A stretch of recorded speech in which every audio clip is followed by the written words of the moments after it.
Lord, kailangan ko po ang inyong proteksyon at pagmamahal sa araw na ito. Lord, thank you for this brand new day. Panginoon, kailangan ko po ng inyong tulong. Kailangan ko po ng inyong guidance. Ako po ngayon ay nasa matinding problema. Nasa gitna ng sitwasyon na hindi ko po alam ang dapat kong gawin. Parang habang dumadaan ang panahon, para akong lalong lumulubog sa aking kalagayan, Panginoon. Panginoon, I'm asking for your presence in my life.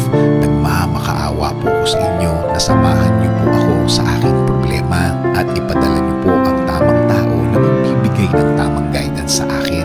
Alam ko naman, Lord, na kayo lang ang makakatulong sa akin. Alam ko naman, Lord, na ikaw ang makakabless sa akin. Simula ngayon, Panginoon, ikaw na ang magiging sentro ng aking lahat. Hindi na ako mag-iisip na makakapagpagrabe ng aking kalagayan. In Jesus' name we pray. Amen.